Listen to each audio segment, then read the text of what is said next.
Essa é o 12, né? O 12. Deixa eu só colocar aqui já. 12. 12, tá bom.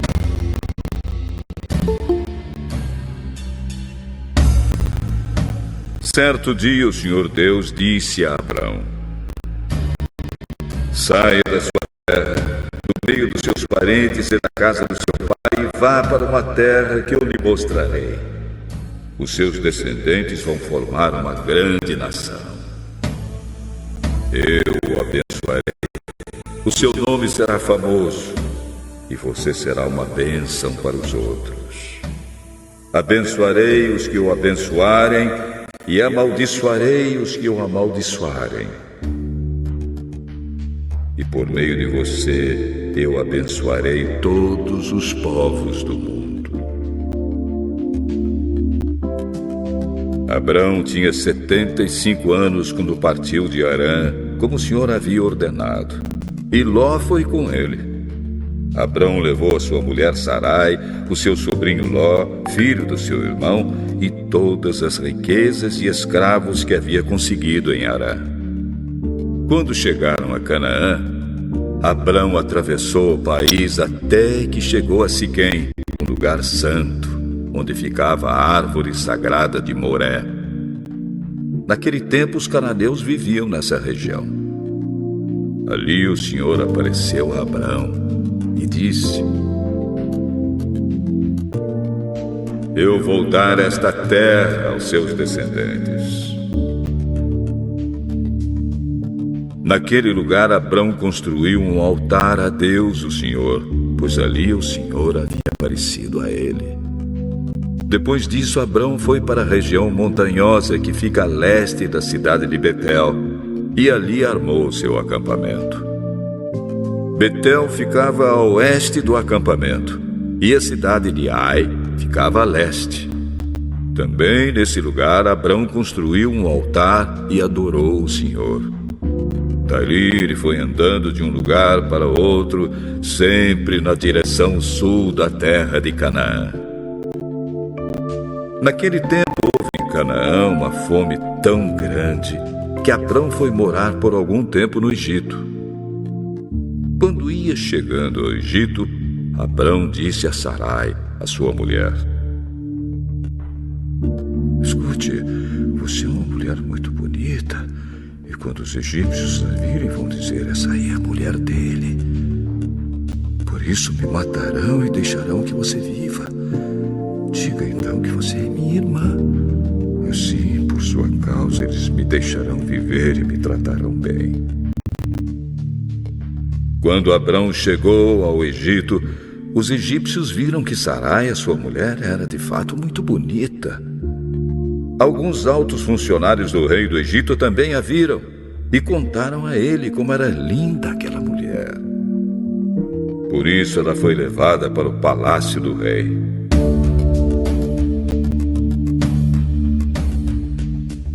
Por causa dela, o rei tratou bem Abrão e lhe deu ovelhas, bois, jumentos, escravos e escravas, jumentas e camelos.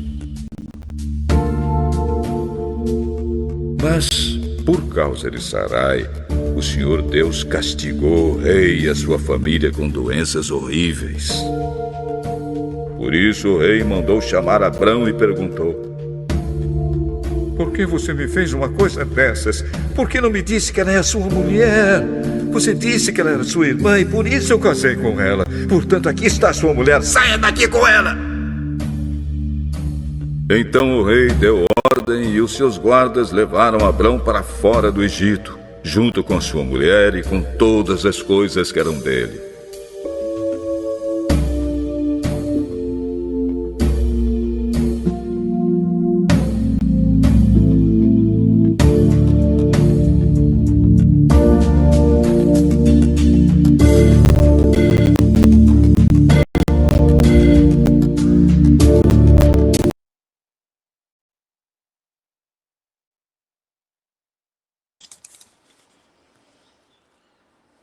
Então, vamos lá, de capítulo 12.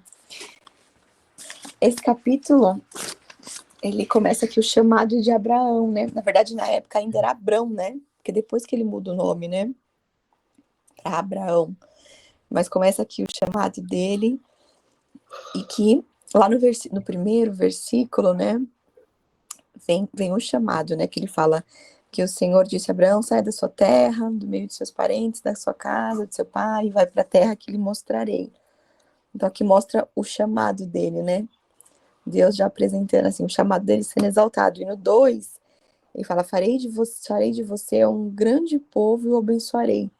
Aqui já mostra a promessa, né, a promessa que Deus tinha ali para a vida dele, que inclusive era um chamado bem significativo dele, né?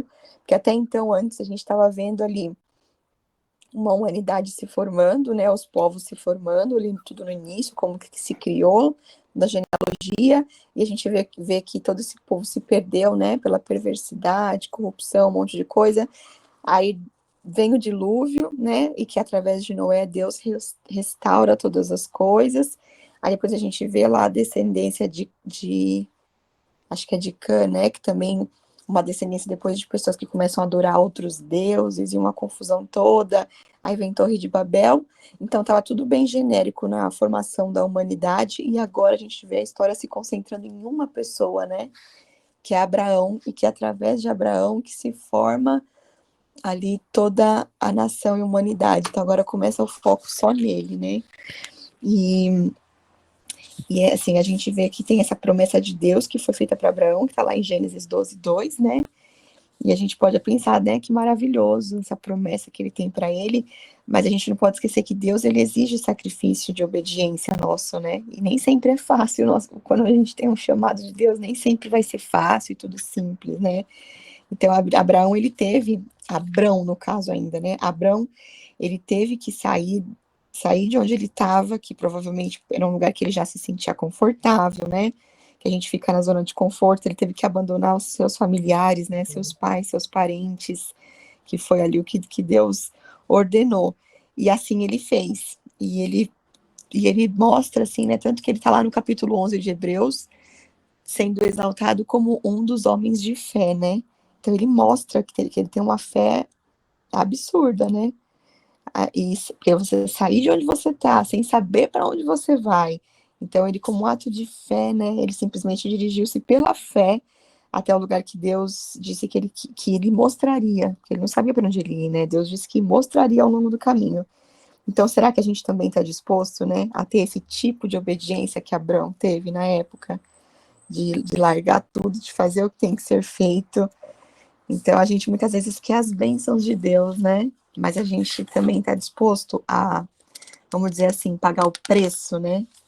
E tem uma outra coisa que me chamou a atenção aqui, só que eu queria comentar do capítulo 12, lá quando fala que eles foram para o Egito, né? Lá no versículo 13, que ele fala para a esposa dele, Sarai, ainda na época, né? Ainda não era Sara, Sarai, que ele fala: diga que você é minha irmã, que ele fala, né, que ela é muito bonita e tal, e estava com medo de alguém querer tomar ela como esposa, então ele falou: diga que você é minha irmã, para que não, porque ele tinha medo de matarem ele, né, descobrindo que ele era o esposo dela. E aqui nessa parte, ele quebra um princípio, né, ele entra na mentira, né, e mentira nunca leva para um bom caminho. Então, assim, aqui, não sei, né, Abrão se mostra sempre um homem de muita fé, mas aqui por um momento dá a impressão que ele meio que se perdeu ali, né, porque se Deus estava numa aliança ali com ele, né, Deus vai suprindo todas as coisas, e a gente quebrar princípios nunca é um bom caminho, tanto que deu um rolo que só depois, né, mas depois a gente vê lá no versículo 17, que ele fala que é o seguinte, que o Senhor puniu o faraó e a sua corte com graves doenças por causa de Sarai, mulher de Abrão. Então a gente vê que assim, a gente erra muitas vezes, né? Pelo menos eu lendo aqui me vejo essa percepção, que muitas vezes a gente erra, às vezes a gente quebra princípios e isso acaba causando problemas para a nossa vida, mas a gente tem um Deus que é fiel, que nos perdoa, né? A gente erra e ele vai lá, é misericordioso e veio lá e trouxe uma solução divina, né? E aí depois disso, então, né, conta aqui que o faraó liberou Abrão e tudo mais, e deu tudo certo. Mas só assim me trouxe essa questão, né? De em algum momento ele se perdeu, em algum momento ele perdeu não a fé, mas em algum momento ele deixou ali talvez de confiar na provisão de Deus e foi querer quebrar um princípio e causou problemas. Mas assim, Deus foi lá e resolveu a solução de forma daquelas soluções que a gente nunca imagina, né? Enfim, só comentários aqui que me chamou a atenção. Vocês querem comentar algo?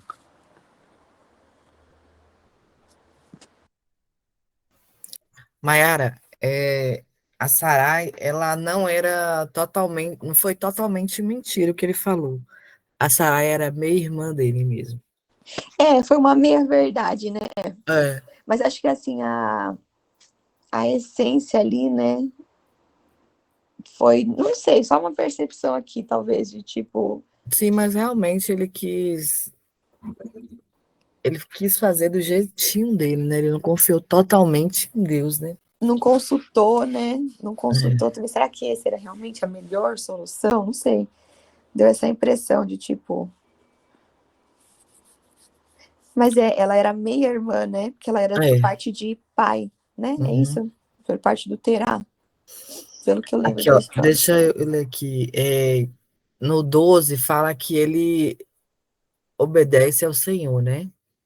E depois do chamado de Deus a Abraão em Ur dos Caldeus, ainda com o nome de Abrão, ele seguiu com sua família para Harã. Então, depois da morte de seu pai Tera, Abraão partiu de Harã conforme o Senhor lhe havia ordenado. E naquele tempo, Abraão já estava com 75 anos de idade. E ele levou sua esposa Sara, né, e seu sobrinho Ló, e todos os seus servos juntamente com os seus bens. E é interessante notar que nesse 12 informa que já naquele tempo os cananeus já habitavam aquela terra. Então essa é uma informação importante que explica que os confrontos, né, entre os povos Israel e os cananeus no processo de conquista da terra prometida já acontecia ali, entendeu? Então, depois dali, o texto bíblico diz que Abraão foi para um monte a oriente de Betel, onde também edificou um altar e invocou o nome do Senhor. E, na sequência, Abraão seguiu para Negueb, né? Essa é uma região desértica, bem ao sul do Mar Morto, né? Com baixíssimo índice de chuvas. Então, ele foi também ao Egito, né? Então, a falta de chuva na região fez com que Abraão, né? Ele estava certamente comprometendo as lavouras de cereais, e isso fez com que ele fosse para o Egito. Então, chegando no Egito, Abraão resolveu descer, né? E já perto no Egito, Abraão combinou com Sarai de apresentá-la somente como sua irmã. Mas como ela era muito bonita, Abraão temeu que os egípcios tentassem matá-la para ficar como sua esposa. Então ele lembrou. Aqui vale lembrar o fato de Sarai era meia irmã de Abraão, entendeu? Então, assim, ela era meia irmã. Então, não demorou para Sarai chamar a atenção dos homens poderosos do Egito e ser levada para a casa de Faraó. Mas o escritor de Gênesis diz que Deus castigou Faraó e sua casa com grandes pragas por causa da presença da esposa de Abraão ali. E quando Faraó descobriu que Sarai era mulher de Abraão, ele o chamou para tirar satisfação. Ele questionou porque Abraão escondeu que Sarai era sua esposa. Então, depois disso, Faraó despediu Abraão, ordenando que ele saísse do Egito com tudo que possuía. E tempos depois, né, o mesmo problema se repetiu também em Gerar com o rei Abimeleque, né? Isso aí já é mais para frente. Mas em Gênesis 12 mostra a jornada de fé de Abraão. Ele percorreu aproximadamente 2.400 quilômetros e partiu sem saber para onde ia, né? Pela fé, ele peregrinou na terra da promessa, como em terra alheia. Mas Abraão não partiu de Ur simplesmente com o objetivo de buscar uma cidade humana. Na verdade, ele aguardava fielmente a cidade que tem fundamento, na qual Deus é o arquiteto e edificador. Muito bonito essa parte aí, né? Porque a gente acha que ele simplesmente saiu atrás de uma terra, né? A terra que manda leite e mel, né? Aquela coisa toda. mas ele foi atrás realmente de uma terra que fosse cumprir o propósito dele, né? Ele saiu em busca de um propósito mesmo, né? A terra que ele estava buscando ali não era uma cidade humana. Ele esperava fielmente, né, que Deus iria edificar a vida dele, né? E que iria mostrar grandes coisas para ele.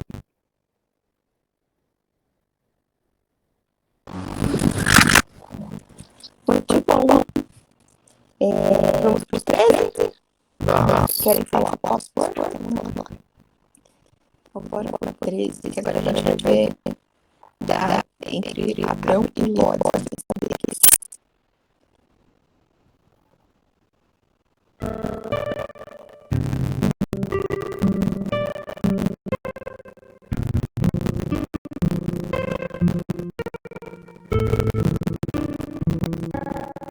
Abrão saiu do Egito com mulher e tudo que tinha e foi para o sul de Canaã. E Ló, seu sobrinho, foi com ele. Era muito rico, tinha carga, prata e ouro. Ele foi de um lugar para outro até chegar à cidade de Betel. E dali foi para o lugar que fica entre Betel e Ai, onde já havia habitado antes. Abrão chegou ao altar que ele havia construído e adorou a Deus, o Senhor. Ló ia com Abrão também levava ovelhas, cabras, gado, empregados e a sua família.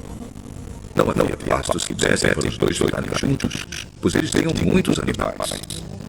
Por isso os homens que cuidavam dos animais de Abrão brincavam com os que tomavam conta dos animais de Ló. E nesse tempo os cananeus e os filisteus ainda estavam vivendo ali. Um dia Abrão disse a Ló: nós somos gente chegada, bom que a gente fique brigando, nem que os meus empregados briguem com os seus, vamos nos separar. Escolha, a terra está aí, toda ela. Se você for para a esquerda, eu irei para a direita. Se você for para a direita, eu irei para a esquerda. Ló olhou no norte e viu que o vale do Jordão, até chegar à cidade de Zoar, tinha bastante água. Era como o jardim do Senhor ou como a terra do Egito. O vale era assim antes do Senhor haver destruído as cidades de Sodoma e de Gomorra. Ló escolheu todo o vale do Jordão e foi na direção oeste. E assim os dois se separaram. Abrão ficou na terra de Canaã e Ló foi morar nas cidades do vale. Ló foi acampando até chegar a Sodoma, onde vivia uma gente má, que cometia pecados horríveis contra o Senhor. Depois que Ló foi embora, o Senhor Deus disse a Abrão: de onde você está? Olhe bem para o norte e para o sul, para o leste e para o oeste. Eu vou dar a você e aos seus descendentes para sempre toda a terra que você está vendo. Farei com que os seus descendentes sejam tantos como o pó da terra. Assim como ninguém pode contar os grãozinhos de pó, assim também não será possível contar os seus descendentes. Agora vá e ande por esta terra, de norte a sul e de leste a oeste, pois eu a darei a você. Assim Abrão desarmou o seu acampamento e foi morar perto das árvores sagradas de Mamre, na cidade de Hebrom. E ali Abrão construiu um altar para Deus, o Senhor.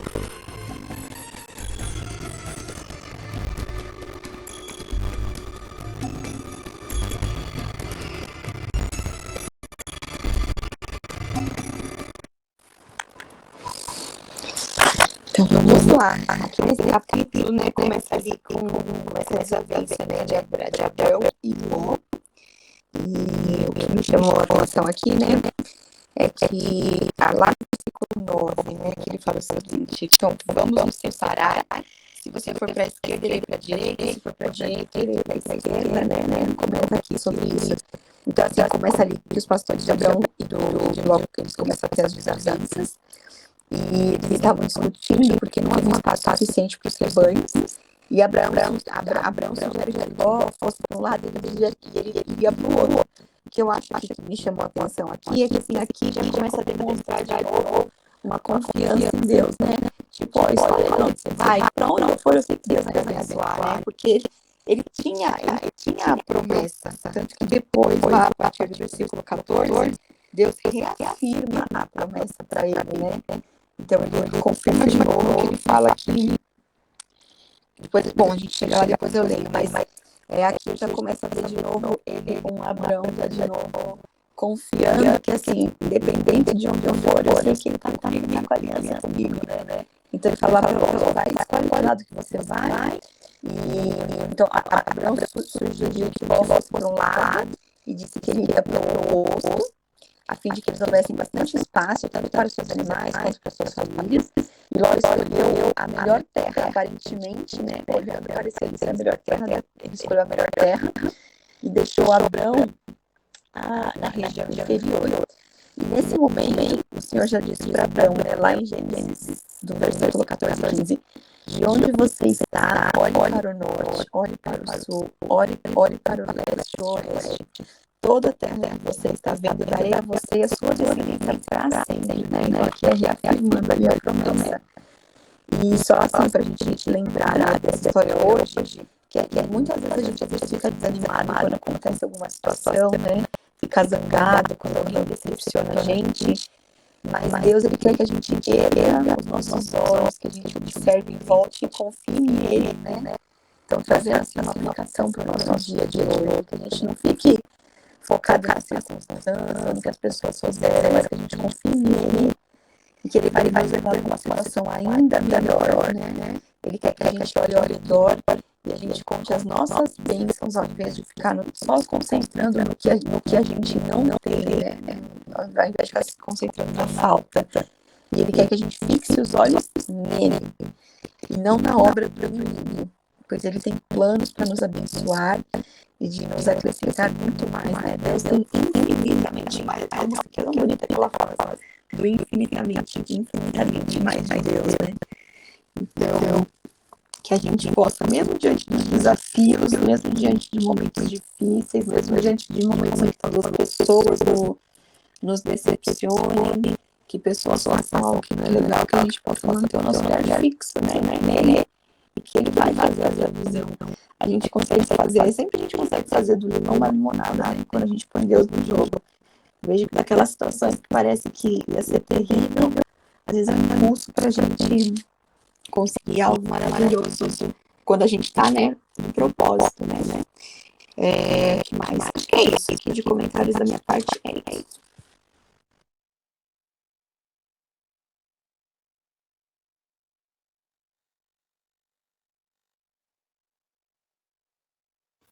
Flavinha, quem falar algo? Quem mais está aqui? Está aqui hoje. Foi o 13, né? Nós vemos a continuação aí da viagem de Abraão e sua família em busca dessa promessa que Deus prometeu, né? E ele é o primeiro patriarca da nação de Israel, através de quem o Deus eterno, né? 2000 anos depois, traria o Redentor definitivo ao mundo, Jesus Cristo. Então, Jesus é da linhagem, né, de Abraão também, né? Então, ele se tornou o único e definitivo mediador no relacionamento de Deus com os homens. Depois que Abraão mentiu sobre seu relacionamento com Sara, por medo, né? Ele teve medo de falar que ela era sua esposa. Abraão busca novamente o favor e a graça de Deus, e o Senhor o recebe. Né? E como consequência da bênção de Deus, Abraão e Ló eles enriqueceram muito com gados e bens, né? Mas os problemas vieram juntos, né? Os pastores cuidavam de seus rebanhos, passaram a se desentender, e o mantimento não era suficiente para as duas famílias e para os seus rebanhos. Então eles tiveram que se separar. Com essa atitude, os dois homens que temiam a Deus, né? Ló também temia a Deus, era um homem justo, né? Eles começaram a se tornar mau exemplo para os cananeus e para os filisteus, né? Que já habitavam na região. E perceba que antes de partir para o Egito, Abraão havia erguido um altar nessa mesma área, invocada o nome de Deus era Deus, né? Então algo ficou conhecido desses moradores. Mas agora, né, para que a glória de Deus e o testemunho dele fosse preservado, algo tinha que ser feito. Então Abraão propõe a Ló se separarem, né? Mas dando a primazia a Ló, que escolhesse as campinas verdes de Sodoma, né? Lhe restando o deserto, onde o Senhor Deus lhe prometeu que ele e seus filhos prosperariam. Então, nesse testemunho aí, nesse exemplo, claro, vemos que o claro exemplo é daqueles que vivem pelo que veem e dos que vivem segundo a direção de Deus. Ló, ele viu as campinas, né, verdejantes, ele viu a prosperidade na frente dele, né? Ele viu que ali ele iria prosperar, que ele iria se dar bem. Mas Abraão não. Ele olhou segundo a direção de Deus. Então Ló acabou com a região ímpia, né? Que posteriormente seria julgada por Deus e que se tornou o símbolo das cidades que amam o pecado, né? Que foi Sodoma e Gomorra. Mas Abraão, confiando no Senhor, ele teve a certeza de que era fiel e que ele lhe guiaria conforme prometeu. Então, para algo superior, né? Em sentido irrelevante. Então, assim, ele viu que o que Ló escolhesse era o certo, e o que sobrasse para ele era o que Deus queria. Entendeu? Então, ele olhou como se fosse, ele confiou totalmente no Senhor, e ele sabia que Deus era fiel para lhe guiar. E aqui no capítulo. Deixa eu ver aqui só um minutinho. No capítulo 14, vemos mais uma vez Deus fazendo promessas a Abraão, reafirmando, né, sua aliança.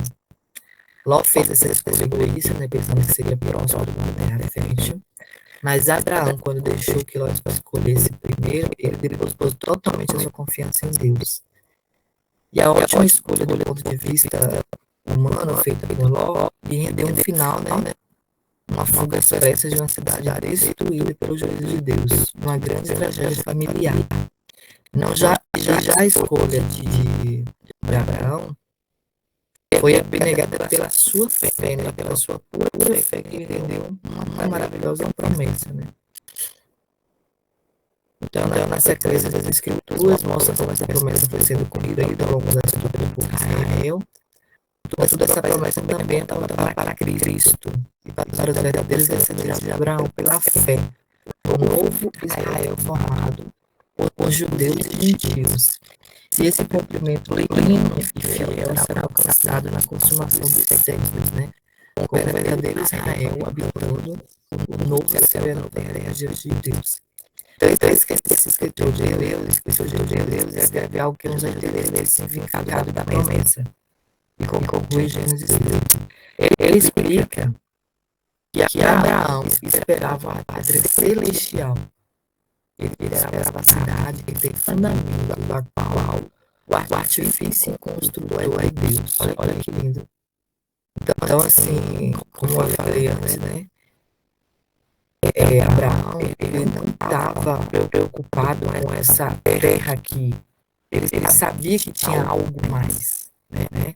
Ele sabia que não era só uma terra onde manda leite e mel, né?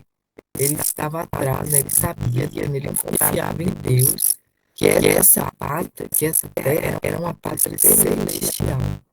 E lá em Hebreus 11:10 fala, né? Ele esperava a cidade que tem fundamentos, do qual o artifício construtor é Deus. Então, depois disso, o texto bíblico diz que Abraão foi habitar num bosque que pertencia a Mamre, o amorreu. E esse bosque, ele ficava próximo de Hebrom. E ali, Abraão levantou um altar e cultuou a Deus. Eu achei lindo esse versículo aqui, o 14:16, que fala: ergue os olhos e olha desde onde estás, para o norte, para o sul, para o oriente, para o ocidente, toda essa terra que vês, eu hei de dar a ti e a tua descendência para sempre. Então farei a tua descendência como o pó da terra, de maneira que se alguém puder tal da terra, então se contará também a tua descendência. Então, nós somos, né, descendentes de Abraão, né? Nós somos esse povo, né, foi formado os judeus e os gentios, e nós estamos concordando com essa promessa, né? E essa promessa é o que? Aponta para Cristo, né? E essa promessa, com certeza, é a nossa cidade celestial. Amém.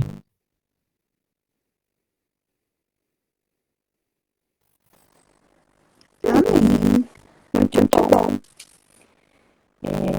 Acho que bom, a gente vai encerrar, né? A gente amanhã começa no 14. Então vamos lá, bora orar? Isso. Feliz nossa hora oficial.